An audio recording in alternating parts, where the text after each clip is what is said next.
దేవుని యొక్క గ్రంథంలో మొదట వాక్యము చివరి వాక్యాన్ని మనం చూసినట్లయితే దానిలో అద్భుతమైనటువంటి దేవునికి చిత్తం బయలుపరచబడింది. మొదట ఆది యందు దేవుడు భూమి ఆకాశములను సృష్టించాడు. సండే స్కూల్లోని మా బిడ్డ టీచర్ని అడిగిందట, మేడం దేవుడు ఆకాశాన్ని, ఆకాశం మీద ఉన్నటువంటి గొప్ప గొప్ప గ్రహాలని, గొప్ప గొప్ప నక్షత్రాలను సృష్టించాడు. భూమి మీద కూడా అనేకమైనటువంటి అద్భుతమైనటువంటి జీవరాశులను మనుషులు కూడా సృష్టించాడు. మరి ఆయన్ని ఎవరు సృష్టించారు అని అడిగాడు. ఇప్పటికీ చాలా లోతుగా ఆలోచించాల్సిన విషయం. దేవుణ్ణి ఎవరు సృష్టించారు? ఆయనకు తల్లి తండ్రి ఉన్నారా? ఆయన ఎప్పుడు సృష్టింపబడ్డాడు, ఎప్పుడు వరకు ఉంటాడు? ఇలాగ మనము ఒకసారి ప్రశ్న వేసుకుంటే ఆయన ఏమన్నంటే నేను ఉన్నవాడను అన్నాడు. అంటే ఆయన ఎప్పటి నుంచి ఉన్నాడు అంటే దానికి అంతు లేదు, ఎప్పటి వరకు ఉంటాడు అనేదానికి కూడా అంతు లేదు. ఆయన ఉన్నాడు. ఆయన ఎవరి చేత సృష్టింపబడిన వాడు కాదు, ఆది సంపూర్ణుడు అని చెప్పబడింది. కనుక ఆ టీచర్ అదట ఆయన ఎవరు సృష్టించలేదమ్మా, ఆయనే ఆది నుంచి ఉన్నాడు, నేనే ఆది అంతం లేదు అని చెప్పాడు. దానికి అంతం లేదు అని చెప్తున్నాడు. మనం దేవుడి వాక్యం చూసినప్పుడు దేవుడి గురించి మనం చూసినప్పుడు దేవుణ్ణి ఎప్పుడైనా ఎవరైనా చూసారా? నువ్వు ఎప్పుడైనా చూసావా? నేను ఎప్పుడైనా చూసానా? యేసుప్రభు చెప్పాడు, దేవుని ఎప్పుడు ఎవరు చూడలేదు. ఆయన కుడిపార్శ్వ కూర్చున్న కుమారుడు తప్ప మరి ఎవరూ లేరు. దేవుడిని ఎవరు ఎప్పుడు చూడలేదు. ఒకవేళ చూసానుకుంటే అది ఒక దర్శనం. దేవుణ్ణి చూసి ఎవరు బ్రతకరు. ఎందుకంటే ఆయన మహా తేజస్వి ఉన్నవాడు. కనుక దేవుణ్ణి ఎవరు కూడా చూడలేరు. ఆయన చూడాలని ఆశపడిన వారు కూడా చూడలేకపోయారు. దేవుడు మరి ఎలా ఉన్నాడని తెలిసింది? అబ్రాహాముకైనా, మోషేకైనా, ప్రవక్తలకైనా, ఎవరికైనా సరే స్వర్ణమే వినపడింది, కానీ ఆయన ఎవరు చూడలేదు. ఎందుకంటే చూడలేరు. దేవుడి యొక్క సంతానంలో, దేవుని యొక్క సహవాసంలో ఒక వ్యక్తి ఉండినప్పుడు ఆయన యొక్క గొప్ప అద్భుతమైనటువంటి సూచనలను వారు చూడవచ్చు, దర్శనాలు చూడవచ్చు. కనుక దేవుని వాక్యం బాటగా ఆజ్ఞాపడి ఆదిలో దేవుడు భూమి ఆకాశములను సృష్టించాడు. చివరిని కూడా ఆజ్ఞాపడుతుంది, ఇదిగో ఆయన త్వరగా ప్రభు అయిన యేసు నువ్వు త్వరగా రావు. దాన్ని మన్నాక అంటారు. త్వరగా ప్రభు అయిన యేసు నువ్వు త్వరగా రావు అంటున్నాం. నోటితోటి త్వరగా వస్తే ఏం జరుగుతుందో తెలుసా? నేను సిద్ధంగా లేకపోయినా, నేను సిద్ధంగా లేకపోయినా, నేను శుద్ధి చేయబడి ఉండినా, శుద్ధి చేయబడి లేకపోయినా, ఆ దినం ముందు ఆయన వచ్చిన ఎడల గొర్రెలు మేకలు విడదీయబడినట్టు విడయబడతాము తప్ప సిద్ధపడిన వారు మాత్రమే ఎత్తబడతారు, సిద్ధపడిన వారు త్రోసివేయబడతారు. అందుకనే ఏం చెప్తున్నాడు ఆయన? ప్రభు అయిన యేసు మన్నాత. కొంతమంది మన్నాత అని ఒక శ్లోగన్ అని చెప్తున్నారు. కనుక మనం ఈ విషయాలు మనం ధ్యానం చేసేటప్పుడు దేవుడు అసలు ఈ పాపం అనేది రావడానికి కారణం ఏంటంటే, ఏదైనా తోటలో మంచి చెట్ల తెలియజేసే చెట్టు ఎందుకు సృష్టించాలి? దాని ప్రక్కనే జీవ వృక్షం ఉంది, దాని గురించి ఆలోచించాం. దేని గురించి ఆలోచిస్తామంటే మంచి చెట్ల తెలియజేసే చెట్టు. దేవుడికి తెలుసు, స్వాతంత్రం ఇచ్చిన ఆదమహావులకి వారు తప్పిపోతారు, ఆ ఫలాన్ని తింటారు, శాపగ్రస్తులై తోసివేయబడతారు తెలుసు. కనుకనే ఆయన ప్రియకుమారుణ్ణి ఈ లోకంలోనికి పంపించాడు. ఎందుకంటే ఈ త్రోసివేయబడినటువంటి వారిని మళ్ళా తిరిగి పరదేశంలో చేర్చుకోవడానికి కుమారుని ఈ లోకంలోకి పంపించాడు. మరి దేవుడి యొక్క స్వరమే వింటారు కానీ ఆయన్ని చూడలేదు. ఎందుకంటే ఆయన మహా తేజస్సులో ఉన్న దేవుడు. అబ్రహాంకైనా ఆయన స్వరం వినపడింది, మోషేకైనా ఆయన స్వరమే వినపడింది, ప్రవక్తలకైనా ఆయన స్వరమే వినపడింది. ఎవరు చెప్పినా దేవుడి యొక్క మాటను వారు ఆలకించి ప్రజలకు తెలియజేశారు. నేను తెలియప్పుడు నాకు కూడా ఒక అద్భుతమైన సంగతి నా జీవితంలో జరిగింది. నేను ఎప్పుడు కూడా పోలీస్ డిపార్ట్మెంట్ ఆఫీసర్ అవ్వాలని లేదా మిలిటరీలో ఆఫీసర్ అవ్వాలని ఆశించేవాడు. ఎందుకంటే మా తండ్రి ఫస్ట్ వరల్డ్ వార్లోకి వెళ్ళాడైనా వాళ్ళు నేను చెప్పుకున్నప్పుడు నాలో అదే ఉండేది నా మనసులో. నేను ఎస్ఎస్ఎల్సీ పరీక్ష రాసిన తర్వాత మేము మాకున్నటువంటి స్టూడెంట్స్, క్రిస్టియన్ స్టూడెంట్స్ అందరూ కూడా మిస్ బోర్మన్ అని మిస్ అమ్మగా ఉండేది. ఆవిడ దగ్గరికి ప్రార్థనకి అంటున్నారు. అందరూ అంటున్నారు కదా, నేను ఒకసారి ప్రార్థన చేసుకోమని వెళ్ళాను. నేను వెళ్ళినప్పుడు ఆవిడ అన్నది, శాండల్ నువ్వు దేవుడి సేవలోకి రాకూడదా అన్నది. అప్పుడు నేను రానమ్మా, నాకు అది ఇష్టం లేదని. పోలే ఈ వాక్యం బయటకు ఇస్తాను, ప్రస్తుతంగా తీసుకెళ్ళి మళ్ళా చదువు అని చెప్పారు. నేను ఇంటికి వెళ్ళిపోయినా. నేను 9వ క్లాసు పరీక్షలు రాస్తున్న రోజున చివరి రోజునే మా అమ్మగారు చనిపోయారు. నాకు తెలియదు. అంచేత నేను మరొక రోజు శబ్దంగా అక్కడ గడిపి నేను ఇంటికి వెళ్ళినప్పటికీ దాన్ని చూసి అందరూ కూడా ఇక్కడి నుంచి వస్తున్నారు. ఏం పిల్లలు వస్తారని బండి దిగి నా పెట్టి చూసుకుని వెళ్తున్నప్పుడు ఒక ఆవిడ అందరు మా గురించి తెలియదా అని ఏంటన్నా మీ అమ్మగారు చనిపోయారు. ఎప్పుడు నేను చాలా బాధపడుతుందేంటో నేను వెళ్ళాను, ఆమె చూడలేకపోయాను. అప్పటి నుంచి ఎన్నో సంవత్సరాలు మా అమ్మలాంటి మనిషి ఎవరన్నా కనపడతామని ఎంతోమందిని చూశాను కానీ ఎవరు కూడా అలాగా కనపడలేదు. కొన్ని లక్షలు మాత్రం కొన్ని సంవత్సరాలు కనపడేవి. నేను ఇంటికి వెళ్ళిపోయిన తర్వాత ఈ స్కూల్కి మా చెల్లి తమ్ముడు స్కూల్కి వెళ్ళిపోయారు. అందరూ కూడా స్కూల్లో ఉన్నారు. మా ఇంటి పక్కనే అప్పుడు మిడిల్ స్కూల్, హై స్కూల్లో కూడా అందరూ చెప్పారు. నేనే ఒక్కటికి పోయి ఉడిక ఈ కొత్త నిబంధనలు తీసి చదువుతుంటే అప్పుడు ఆ రోజుల్లో మేము బ్యాడ్మింటన్ ఎక్కువగా ఆడేవాడు. తెనపల్లిలో ఉన్నటువంటి చెనకమ్మ అనేటువంటి మినిస్టర్ ఇచ్చాడు ఆయన మేము కలిసి ఆడేవాడు. అందరూ నేను చదువుతుండగా నాకు సుమారు 12 ప్రాంతంలో నా పేరు పెట్టి 3 సార్లు పిలవడం జరిగింది. పిలిస్తే నేను దగ్గర లేచి బైబిల్ మోసేసి బయటకు వచ్చేసాను. ఎవరు లేరు, చుట్టుపక్కల లేరు, మా ఇంటి దగ్గర లేరు, గ్రౌండ్లో కూడా ఎవరు లేరు.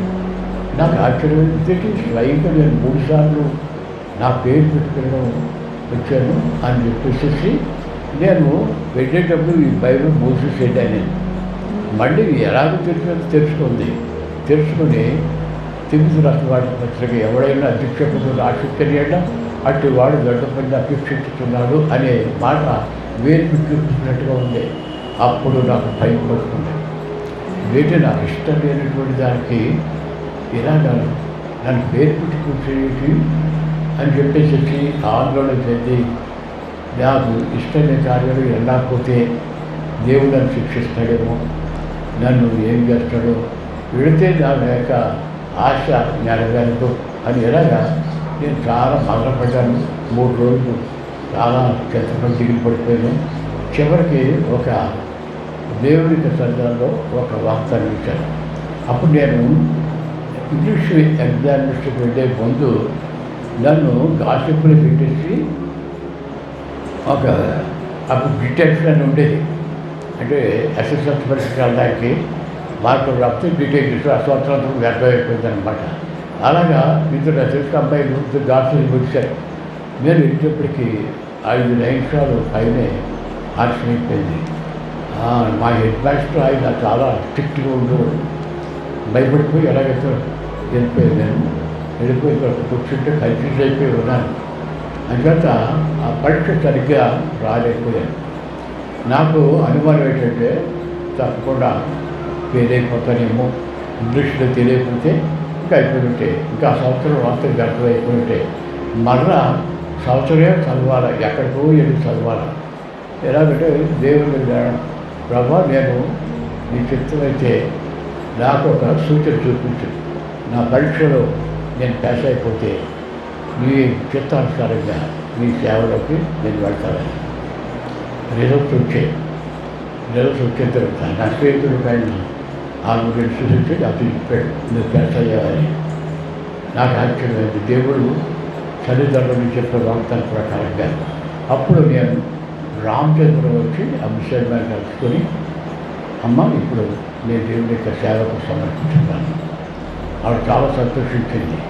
అప్పటికి ఉన్నటువంటి సీట్లుగా సెంటర్లో సీట్ అయిపోయి ఆవిడ ఫోన్ చేసి చెప్పింది, ఇలాగ ఒక స్టోరీ పంపిస్తున్నాం, వెంటనే తెచ్చుకోలేదు.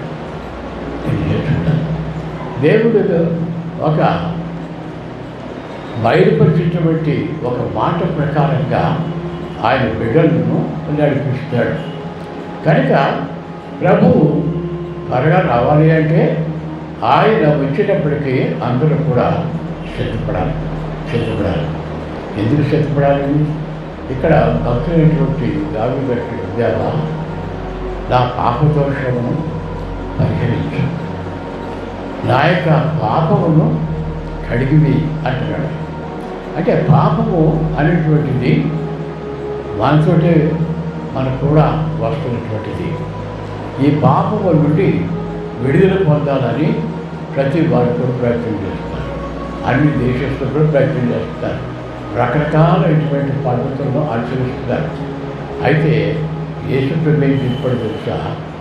నేను పాపుల కొరకు వచ్చాను కానీ నీతిమంతుల కొరకు రాలేదు. పాపుల కొరకు వచ్చాడు, నేను వచ్చింది దానికోసమని. మరి ఒక ఆయన చెప్పాడు, పైకి వెళ్ళాలంటే కింద మెట్టు ఉండాలి, మెట్టి ఉంటేనే ఆ మెట్టి ఎక్కిన తర్వాత పైకి ఎట్టుకెళ్తాడు. మెట్టు లేకపోతే పైకి వెళ్ళడం సాధ్యం కాదన్నాడు. నిజం. పాపమైనటువంటిది ఉంటే దాన్ని శుద్ధి చేసుకుని పరలోకానికి వెళ్ళే అర్హతను పొందుతాడు. లేకపోయినట్లయితే నీలో పాపంతను గుర్తించకపోయినట్లయితే, నీవు పాపివల్ని ఎరగకపోతే నీవు పైపెట్టుకు ఎక్కే అర్హత లేదు. నేను చదువుకునే రోజుల్లోని ఒక గ్రూప్ వారు ఒక ప్రశ్న వేసేవారు. ఆ ప్రశ్న సమయంలో నీకు కూడా చెప్తున్నాను. నేను ఏమన్నానంటే, ప్రతి ఒక్కరు నువ్వు ఆర్ యూ సేవ్ అనిపిస్తుంది. ఆర్ యూ సేవ్డ్ అంటే నువ్వు రక్షించుకుంటున్నావా? క్రైస్తవులైన వారిని, దేవాలయం వారిని, బైబిల్ పట్టుకుని ఉన్న వారిని అడిగేవారు, నీవు రక్షింపబడ్డావా? ఇదే ప్రశ్న ఇప్పుడు మీకు నేను వేసానుకోండి, మీరు తత్తరపడిపోతారు. జవాబు చెప్పడానికి తత్తరపడిపోతారు. ఎందుకంటే దాని గురించి ఆలోచించలేదు, దాని గురించి శుద్ధి చేయబడలేదు, దాని గురించి సిద్ధపడి చేయలేదు. కనుక జవాబు చెప్పడానికి తత్తరపడతారు. ఇప్పుడు ఇక్కడ ఒకవేళ ఎవరో మీరు రక్షింపబడి కూడా ఎవరో చెయ్యత్తమని అనుకోండి, కొంతమంది ఇద్దరు, కొంతమంది కర్మానుగానే ఉంటారు.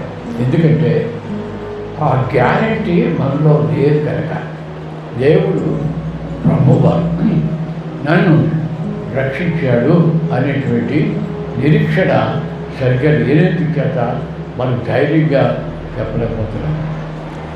ప్రభువారు ఏం చెప్పడైనా, ఇదిగో నీవు రక్షింపబడాలంటే నీవు పాటు అని గుర్తించుకోవాలి, దాని నుండి విడుదల పొందడం చూడాలి. మరి భక్తులైనటువంటి ఈ దావీదు జీవితంలో ఎన్నో గొప్ప గొప్ప బాగులు, గొప్ప గొప్ప నడవడి, విశ్వాసం కల్పించినప్పటికీ ఒక భయంకరమైన పాపం చేత అతడు బంధించబడ్డాడు. ఇక్కడ ఎందుకు చెప్పాడైనా, దేవా నీ కృప చెప్పడానికి కనికరించము, నీ వాక్యాన్ని బాగుండి చెప్పిన నా అతిక్రమం కూర్చుందేమో అని ఎందుకు అడుగుతున్నాడైనా? ఎందుకు అడుగుతున్నాడంటే ఆయన దేవుని చేత గద్దెంపబడ్డాడు. చాలాసార్లు ఈ దావీదుకు ఏం జ్ఞాపకం చేశాడో తెలుసా? ఇదిగో దావీదు, నువ్వు గొర్రెలు అందరి ఎడల నీ వెనకాల తిరిగి గొర్రెల్ని అడుగులు కాసుకుంటుండగా ఆ గొర్రెలు మగల దగ్గరికి నీ తీసుకుని వచ్చి నిన్ను ఆశీర్వదించి ఇశ్రాయేలు జనాంగములకు రాజుగా నేను చేశాను, గుర్తుపెట్టుకో అన్నాడు. మనం కూడా మన గతాన్ని కూడా జ్ఞాపకం చేసుకోవాలి. మరి ఎన్నిసార్లు దేవుడి యొక్క మార్గం నుంచి తప్పిపోయామో, ఎన్నిసార్లు దేవుడికి వ్యతిరేకంగా ప్రవర్తించామో, ఎన్నిసార్లు దేవుని యొక్క రక్షణ భాగ్యాన్ని ధృవీకరించినట్టుగా ప్రవర్తించామో, దేవుని నాముడికి అవమానంగా చేశామో మనం గుర్తించుకోవాలి. ఆయన రాజు ఏంటి అతను చేసింది? అతడు బెత్షెబాటువంటి స్త్రీని మోహించి ఆమెను రప్పించి అతని భర్త ఉరియా మిలిటరీలో ఉన్నాడు, దేశీయ రక్షణ కోసం మిలిటరీలో ఉన్నాడు. ఆమె ఒకనాడు కౌరపించింది రాజుగారికి, నేను గర్భవతినయ్యాను అని కౌరపించింది. దాంతో కంగారు పడిపోయాడు దావీదు. ఈయన ఎందుకు ఆమె గురించి పెట్టుకోకుండా చేయాలని ఏం చేయాలని ఆలోచించి యుద్ధభూమి మీద ఉన్నటువంటి ఉరియాను ఆ కౌరు పంపించి రప్పించి అతను మంచి భోజనం పెట్టి ద్రాక్షాలు ఉంచి నువ్వు ఇంటికి వెళ్ళిపోయి నీ భార్య దగ్గర నీ ఇంటిలో ఉండు, నేను మళ్ళీ పిలుస్తాను అని చెప్పి పంపించాడు. ఉరి ఏం చేయాలంటే భోజనం చేశాడు, ఇంటికి వెళ్ళకుండా రాజభవనం దగ్గర ఉన్నటువంటి స్థలంలో ఆ రాత్రి ఉండిపోయాడు. ఉండిపోయిన తర్వాత దారిని తెలిసింది ఉరియా ఇంటికి వెళ్ళలేదని. అయితే ఇక్కడ ఎందుకు మరీ రప్పించాడు.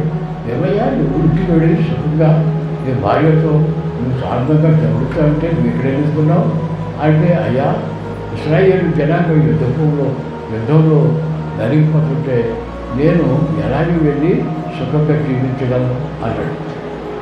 సరే వెళ్ళిపో, ఈవేళ కూడా ఇంటికి వెళ్ళిపో అని పంపించాడు ఆయన.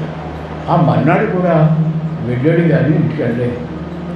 ఇతడు ఎంత కూడా విడిగా లేడు, నిన్న అతను ఆమె పడిపోయినా ఉండదని ఆ సైన్యాధిపతికి ఉత్తరం రాసి గట్టిగా యుద్ధం జరిగే స్థలంలో ఈ ఉరియాను పెట్టి అక్కడ అతను మరణించే రీతిగా చూడు అని ఉత్తరం రాసి ఆ ఉత్తరాన్ని మన సీలు వేసి ఉరియా చేతికిచ్చి నీకు సైన్యాధిపతికి ఇమ్మని పంపించాడు. అతను దేవుని అది భయభక్తులు వాడు కనుక ఆ ఉత్తరాన్ని సీలు తీసుకెట్టాడు, కవర్ చేసుకొని ఆ అధికారికి ఇస్తే దాన్ని గ్రహించుకుని ఆ సైన్యాధిపతి సరిగ్గా యుద్ధం జరిగే స్థలంలో ఈ ఉరియాను పంపించాడు. ఆ యుద్ధంలో చనిపోయాడు. ఆ కబురు మళ్ళా వచ్చి రాగానే దావీదుకి ధైర్యం వచ్చింది. ఇప్పుడు నాకేం భయం లేదు, భర్త చనిపోయాడు కనుక ఆమె ఇంటికి తీసుకొస్తానని అతని భావనలోకి రప్పించి భారీగా స్వీకరించాడు. ఆ గర్భవతి బిడ్డ కనుక ఆ బిడ్డను తీసేసుకున్నాడు. ఇదంతా జరిగి ఎవరికి తెలియదులే, నేను బాగానే సేఫ్గా ఉన్నాను అనుకుంటుండగానే నాతానన్న ప్రవక్తకు దేవుడు మాట్లాడాడు, నీ వెళ్ళి ఆ దావీదుతో మాట్లాడు అని చెప్పాడు. నాతాను వచ్చాడు.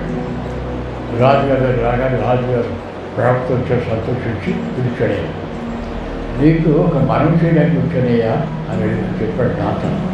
ఏమిటంటే ఒక ఊళ్ళో ధనవంతుడు ఉన్నాడు, ఆయనకు మందలు గొర్రెలు ఇవన్నీ ఉన్నాయి, ఐశ్వర్యం ఉంది. అక్కడే ఒక పేదవాడు ఉన్నాడు, అతడు చాలా చిన్న కుటుంబం.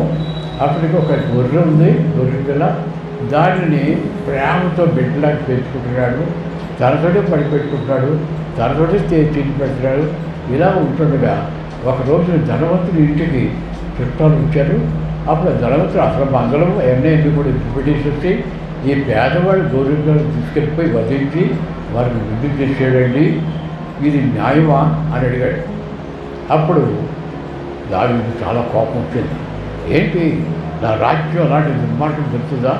అతడికి ధనవంతుడై ఉండి అతని గొర్రెలు ఉన్నట్టు ఇది చేయకుండా ఒక పేదవాడు తీసుకుంటాడా? ఎవడు వాడు అన్నాడు. అంటే అప్పుడు నాతో ఆ మనుషుడు నీవే ఆ మనుషుడు అని చెప్పగానే దత్తలాడిపోయాడు. రాజు కనుక ఒక మాట సెలవిస్తే నాతాను కూడా చంపేస్తాను. కానీ ఇప్పుడు అతడు పాపాన్ని గుర్తుపెట్టుకుని అతడు అయ్యా నేను పాపం చేసేసాను, దేవుడు చూశాడు, ఈ పాపం నా మీద మోపాడు అని చెప్పి పశ్చాత్తాపంతో వ్యాధులతో ప్రార్థన చేశాడు. ఆ ప్రార్థన ఏంటంటే నా పాపదోషమును పరిహరింపు, నా దోషమును నా పాపమును కడిగివి అని ఈ కీర్తన రాష్ట్రుడే. ఆయన ఎంతగా నరిగిపోయాడో పాప క్షమాపణ నిమిత్తము దేవుడి సందు ప్రార్థన చేశాడు. మరైతే మన యొక్క పాపపు దోషములను మనం కడిగేసుకున్నామా? చాలాసార్లు అనుకుంటాం, అవును నేను బాప్టిజం పొందాను, నేను గుడికెళ్తున్నాను, కానుకలు ఇస్తున్నాను, ప్రార్థన చేసుకుంటున్నాను, పాటలు పాడుతున్నాను అని చెప్పాను అని అనుకుంటున్నాం. మనం నిజమే, అవన్నీ చేస్తున్న మాట నిజమే. కానీ నీ పాపదోషంలో కడిగి వేయబడ్డాయని నీకు తెలిసిందా లేదా? నాకు తెలిసిందా లేదా? తెలియాలి, తప్పకుండా తెలియాలి. ఎందుకంటే మన పాపదోషాలు మనతోనే ఉంటే మనం వద్దాం. తన దోషంలో కప్పిపెట్టుకునేవాడు మధ్యలో లేరు. వాటిని ఒప్పుకొని విడిచిపెట్టేవాడు కార్యక్రమం. ఎప్పుడైతే మనం మన పాపాలను ఒప్పుకొని వాడిని విడిచిపెట్టేస్తామో అప్పుడే దేవుడు మనల్ని శుద్ధి చేస్తాడు. బాప్తిస్మం, ఒకవేళ బాప్తిస్మం అనేటువంటిది పాప క్షమాపణ పొందిన వారి పొందవలసిన గుర్తు. అంతేగాని ఇది బాప్తిస్మం వల్ల రక్షణ పరలోకం దొరకదు. దేవుడి వాక్యం అయితే నమ్మి బాప్తిస్మం పొందిన వాడు రక్షకుడు, నమ్మని వారికి శిక్ష విధించబడదు. అంటే నమ్మి అంటే ఎలాంటి నమ్మిక? ఎలాంటి నమ్మిక అంటే అక్కడ దేవుడి బిడ్డలు సంఘము ప్రారంభించినట్టయితే మారుమనసు పొంది పాప క్షమాపణ నిమిత్తము బాప్తిస్మము పొందలేను. మారుమనసు లేకుండా బాప్తిస్మం పొంది మారుమనసు మొదటగా పొందాలి. మారుమనసు పొందిన తర్వాత పాప క్షమాపణ ఎంతో బాప్తిస్మం పొందాలి. ఇక్కడ దేవుడి వాక్యంలో ఒక మాట రాయబడుతూ ఉంది. అది రోమాపత్రిక 9వ వచ్చే 10వ అధ్యాయం 9వ వచనంలో ఒక మాట ఉంది. రోమాపత్రిక 10వ అధ్యాయం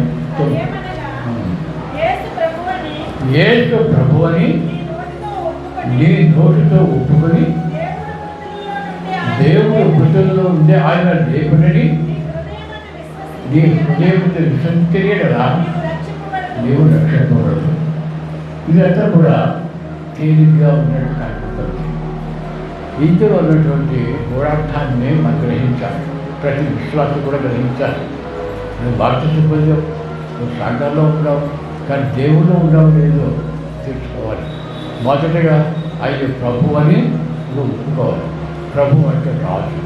నీవు ఆ ప్రభువు దగ్గర ఒక కథం, ఆయన ఏ ఆజ్ఞ ఇస్తే దానిని పాటించవలసిన బాధ్యత నీ మీద ఉంది, నా మీద ఉంది.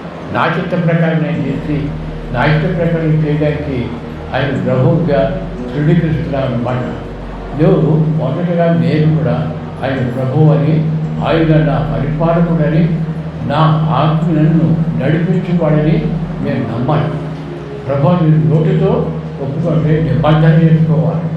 నిబంధన చేసుకుంటా ఆయన చనిపోయి మృతుల నుండి లేపబడినని విశ్వసించాడు. అంటే ఆయన సజీవమైన దేవుడు, సజీవమైనటువంటి ప్రభు అని గుర్తించాలి. గమనించండి, మనము అలాంటి విశ్వాసాన్ని కలిగి ఉంటేనే దేవునికి రాజ్యం చేస్తాం. లేకపోతే చేరలేదు. నేను రక్షణ పొందిస్తాను కదా, రక్షణ అనేటువంటిది ఆవేళతో అయిపోయింది కాదు. రక్షణ అనేటువంటిది ఆవేళ పొందితే ఆగిపోయింది కాదు. అది జీవితకాలం అంతా కూడా దాని ఎందుకు పెరగాలి.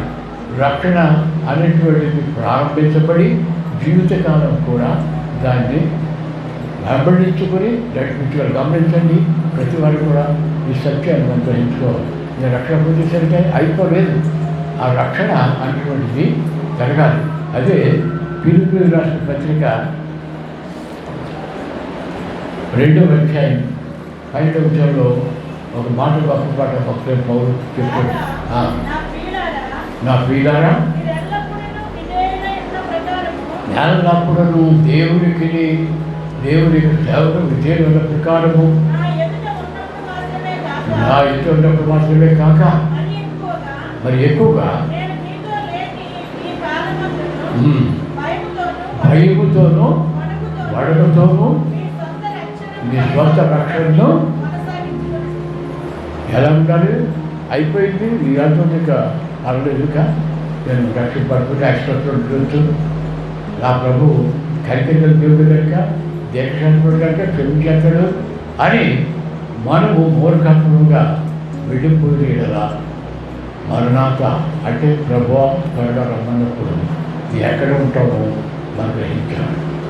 నీవు నీ కుటుంబం కోసం, నీ పరిస్థితుల కోసం, నీవు ప్రతి దానితో కూడా దేవుడు వీటిగా ప్రథమ స్థానం ఇవ్వాలి. నువ్వు భయంతో ఒకవేళ ఏ కారణం చేత అయినా నేను దేవుడి యొక్క చేతుల్లోకి జారిపోతానేమో అని భయముతోను వణుకుతోను ఇది పోతే ఇంకా నా జీవితంలో దేవుడికి రాజ్యానికి వెళ్ళకాలం పోతుంది అని ఉడుకుతోనూ మీ సురక్షణ కాపాడుతున్నారు. ఈ మాట పదే పదే మన హృదయాలు భద్రపరుచుకోవాలి. మనం దేవుడికి సందర్లో భద్రపరుచుకోవాలి. మనం దేవుడి సంద ప్రార్థించాలి. ఆయన సహవాసం ద్వారా దేవుడి రాజ్యంలో పాల్గొని పొందుటకే మనం ప్రభుని నమ్మాం.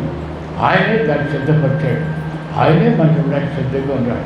కనుక మనము మన రక్షణను ఏ రోజుకి ఆ రోజే మనం ముద్ర తెచ్చుకోవాలి. ఎందుకంటే మనం లోపల ఉన్నాం. దేవుడి వాక్యం యేసు ప్రభువు మాట్లాడు ఓ మాట చెప్పాడు, ఏనాటికి ఆనాటికి చాలు, దాన్ని ఇంకా పెంచద్దు, దాన్ని కుళ్ళిపోనివ్వద్దు, దాన్ని నీవు అనుసరించొద్దన్నాడు. నీ కీడు ఈ వేళ నువ్వు తెలుసుకుంటే దాన్ని వెంటనే విడిచిపెట్టు. దాన్ని విడిచిపెడితే నీకు ఆశీర్వాదం వస్తుంది, దాన్ని ఇంకా కొనసాగితే శాపం వస్తుంది. కనుక దేవుడికి బిడ్డలు దేవుడి యొక్క సన్నిధానంలో వారు పొందే ఆ కీడు నుండి వారు దేవుని యందు భయభక్తులతో ఉండాలని దేవుని వాక్యం చెప్పబడుతుంది. ఏం చేస్తారంటే ప్రభు వారు ఇచ్చేటి వాగ్దానాన్ని మన కొరకే ఆయన చేశాడు కనుక మన యొక్క పాపములు మన శాపములు అన్నీ కూడా తీయలేకపోతుంది ప్రభు. ఇక్కడ ముందుగానే యెషయా ద్వారా ఒక మాట చెప్పాడు. యెషయా గ్రంథము 23వ అధ్యాయం 25వ వచనంలో ఒక గొప్ప మాటను దేవుడు చదివాడు. యెషయా 23:25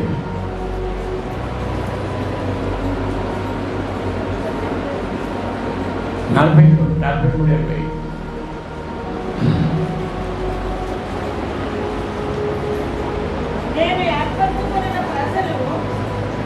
నేను ఏర్పరచుకున్న ప్రజలు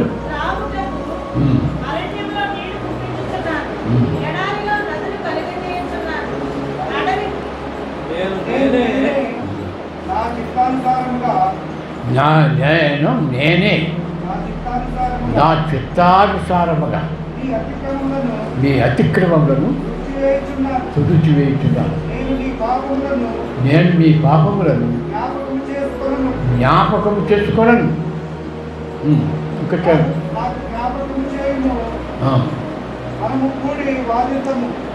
చాలు.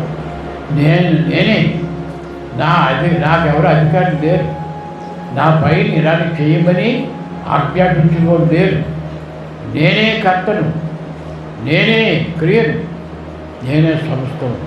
నేనే నీ అతిక్రమలను పూడ్చివేయుచున్నాను.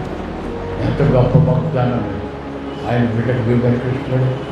నీవు ఇంకా ఒకవేళ నీ అతిక్రమలను కూలిపోయేటట్లయితే దేవుడు చెప్తాడు, ఆయన నీ అతిక్రమాలను నేను పూడ్చివేస్తాను. నీవు ఇంకా మరలా నేను జ్ఞాపకం చేసుకోవను.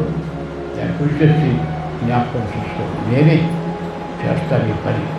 నా పైన ఎవరో లేరు, నా అంతటా నేనే చేస్తాను. ప్రేమ సహోదరులారా, మన ప్రభు మన అతిక్రమం తుడిచివేయడానికి ఆయన సిద్ధంగా ఉన్నాడు. వాడికి ఎన్నటికీ జ్ఞాపకం చేసుకోవకుండా ఉండడానికి ఆయన సిద్ధంగా ఉన్నాడు. మరి ఆ ప్రభు ఏమిస్తాడంటే నా అంతటా నేనే నీకు ఈ వాగ్దానం చేస్తున్నానని దేవుని వాక్యం కనిపిస్తూ ఉంది. ఒకనాడు ఒక స్త్రీ యేసు ప్రభు వారు ఒక పరిసయ్యుని ఇంట భోజనానికి కూర్చుంటున్నప్పుడు ఆ పట్టణంలో ఒక స్త్రీ ఆయన వచ్చింది. ఆ పేరు చెప్పబట్టలేదు. ఆమె జీవితాన్ని గురించి చెప్పాడు. ఆమె పాపాత్మురాలైన స్త్రీ అని చెప్పబడింది. ఆమె లోకసభ 7:32 ఉంది. ఆమె పాపాత్మురాలైన స్త్రీ, ఆమె జీవితం అంతా కూడా పాపంతో కూడినటువంటి స్త్రీ. ఆమె శాపగ్రస్తురాలు. ఎక్కడో ప్రభు యొక్క బోధన విని ఆమె ఆలోచించుకుంది, జీవితాన్ని గురించి పరీక్ష చేసుకుంది. అతని యొక్క గతంలో ఎన్నెన్ని రీతులుగా తన జీవితాన్ని గడుపుతుందో, ఎన్ని రీతులుగా జీవితాన్ని పాడు చేసిందో, ఎంత శాపము ఆమె మీద ఉందో అది ఆలోచించుకోవడం ప్రారంభించింది. ఎంతో భయంకరమైన జీవితంతో ఉన్నట్టుగా ఆమె గ్రహించుకుంది. అయితే ఈ శాపం, ఈ నాశనికమైన జీవితంలోంచి ఎలాగో నేను విడుదల పొందుతాను, ఎలాగ దీనిని తప్పించుకుంటాను అని చెప్పి ఆలోచించుకు ఒక నిర్ణయం చేసుకుంది. ఆ రాత్రి ఒక నిర్ణయం చేసుకుంది. నేను తెల్లవారిన తర్వాత యేసు ప్రభు దగ్గరికి వెళ్ళి ఆయన పాదాల మీద పడి నేను నా జీవితాన్ని అంతా కడిగేసుకుంటే ఆ ప్రభువు నా పాపములన్నీ కూడా తుడిచివేస్తాడు అని నిరీక్షించుకొని ఎప్పుడు తెల్లారిందని చూస్తుంది. తెల్లవారింది. బయటికి వెళ్ళాలంటే అంతకుముందు మంచి వస్త్రాలు ధరించుకునేది, తనంతా కూడా రకరకాల బట్టలు వేసుకునేది, మంచి సువాసనటువంటి స్టేట్లు రాసుకునేది. ఆమె అందరూ చూడాలని ఆ అహంకారంతో నడిచేది. అలాంటి స్త్రీ ఇప్పుడు ఆమె లేచిన తర్వాత యేసు ప్రభు దగ్గరికి వెళ్ళడానికి ఆయన ఏం చేయాలని ఆలోచించుకొని ఒక అత్తరుముడి తీసుకుంది, విలువైన అత్తరుముడి తీసుకుంది. ఆ అత్తరుముడితో ప్రభు ఎక్కడున్నాడా వాక్యం చేసింది. ఆమె పరిశుద్ధ అయినటువంటి శ్రీమూర్తి ఇంటిలో భోజనం దగ్గర ఉన్నాడని తెలుసుకుంది. అక్కడికి వచ్చింది. అది చూసి అందరూ అనుకుంటున్నారు, చిచి ఇలాంటి పని ఇక్కడికి వచ్చేది ఏంటి, ఇంత పాపాత్ముడు ఇక్కడికి వచ్చేది ఏంటి, ఇక్కడ అందరూ ఎలాంటి వాళ్ళు ఉన్నాం, పరిశుద్ధులు ఉన్నాం, పరిశైలు ఉన్నాం అని అనుకుంటున్నారు. ఆమె తిన్నగా యేసు ప్రభు వాడు కూర్చుంటప్పుడు కాడు వెనక పెట్టుకుని కూర్చుని భోంచేస్తుంటారు. అంచేత వెనక వచ్చి నిలబడి ఆయన యొక్క కాళ్ళ మీద కట్ల నుండి నీరు పడుతూ ఉంది. ఆయన ఏం మాట్లాడలేదు. ఆ కాళ్ళ నీళ్ళతోటి కన్నీరుతో కాడు కడిగింది. ఆ తల విప్పి ఆ కన్నీటి యొక్క తడిపిన దాన్ని చూసింది. ఈ అత్తరుగుడ్డు పగలగొట్టి ఆత్మ చేసింది. ముద్దు పెట్టుకుంటుంది, ఏడుస్తుంది, ముద్దు పెట్టుకుంటుంది. ఏమీ కూడా ప్రభు మాట్లాడలేదు. ఈ పరిచయం అనుకుంటాడు, ఈయన పరిశుద్ధుడు కదా, ఇటువంటి స్త్రీ ముట్టుకుంటే ఆయన తెలియదా, ఆమె ముట్టుకుంటే తగునా, పొమ్మని అనుకుంటా ఇక ఎలాగా ముట్టుకుని స్త్రీ అని ఊరిక కుమ్మిడిపోతున్నాడు హృదయంలో.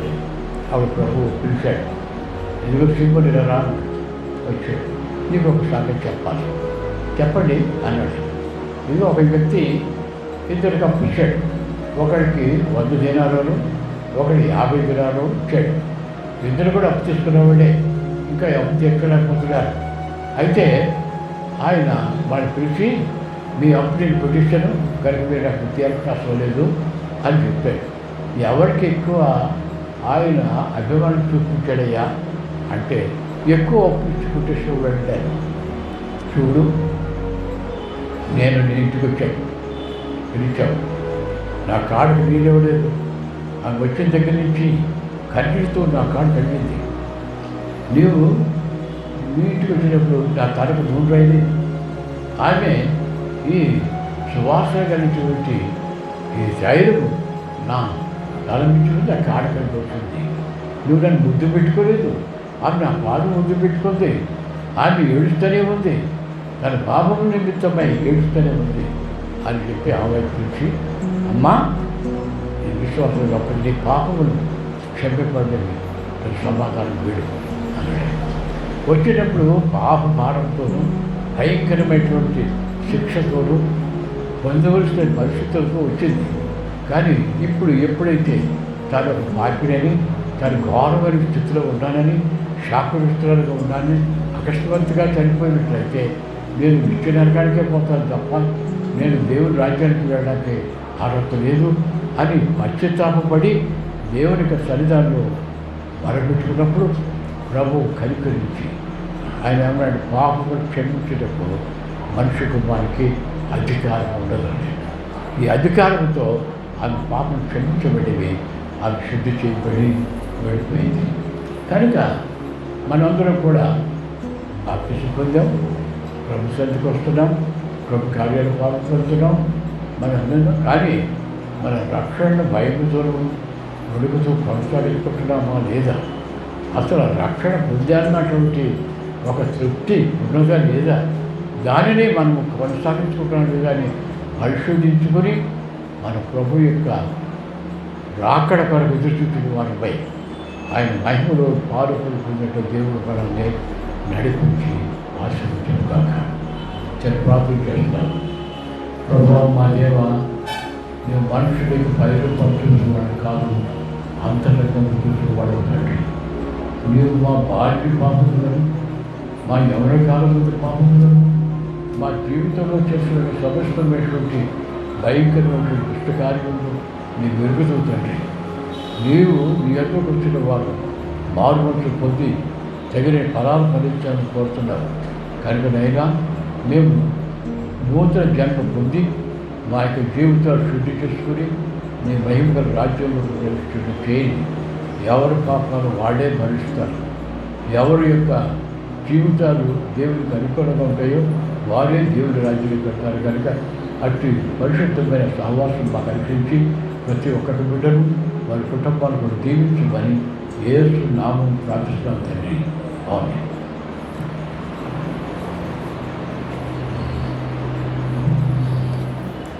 కీర్తన పాడుతున్నాం.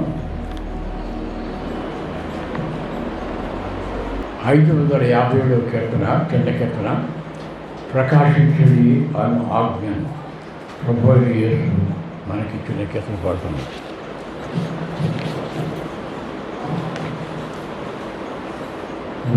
కొన్ని పాటలు పాడడం మానేస్తాం, కీర్తనలు కూడా షార్ట్గా ఉండాలని.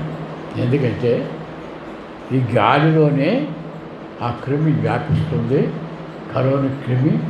అందుచేత ఒకవేళ మాస్క్ కట్టుకున్నా ఈ పాటలు పాడేటప్పుడు ఆ శబ్దంలోంచి అవి వస్తాయని కొందరు హెచ్చరికలు చెప్తున్నారు. అందుచేత ఈవేళ స్తుతి పాటలు కూడా 2 పాటలు పాడాను. ఇప్పుడు కీర్తనలు కూడా తగ్గించేస్తే పాడుతున్నాం.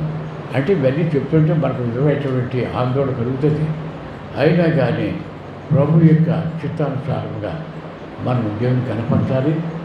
అంచేత చిన్న కీర్త అయినా స్తుతించి దేవుని కనపరచాలి. కనుక 557వ కీర్తన ప్రకాశించుడే కీర్తన పాడుతున్నాం. ప్రకాశించుడే అను నా జ్ఞాను, ప్రభు అయిన యేసు మనకిచ్చెను, ప్రేమయను దివ్య వెలిగింతుము. నీవు నీ ఇంట, నేను నా ఇంట, ప్రకటించుడి అను నా జ్ఞాను, ప్రభు అయిన యేసు మనకిచ్చెను, దురితాంధకారము భావించును. నీవు నీ ఇంట, నేను నా ఇంట, ప్రకటించుడి అను నా జ్ఞానం, ప్రభు అయిన యేసు మనకిచ్చెను, భక్తియను దివ్య వెలిగింతుము. నీవు నీ ఇంట, నేను నా ఇంట. అందరూ నిలిచి ప్రభు చెప్పిన తర్వాత ఆశీర్వాదం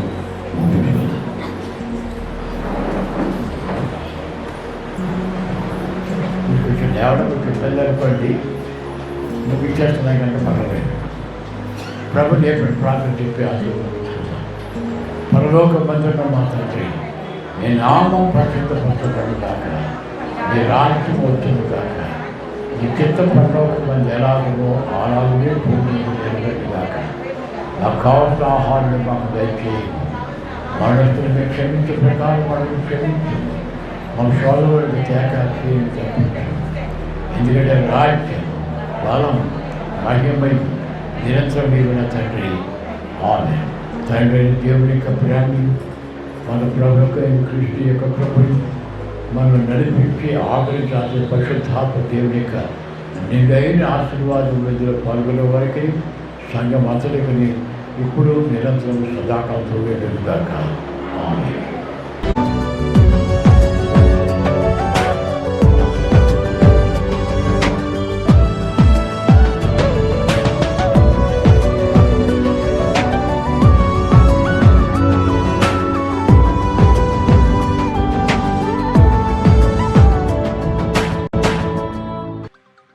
ప్రతి వారం దేవుని వాక్యం వీక్షించుటకు ఈ వీడియోలో చూపించిన విధంగా సబ్స్క్రైబ్ చేసుకోండి.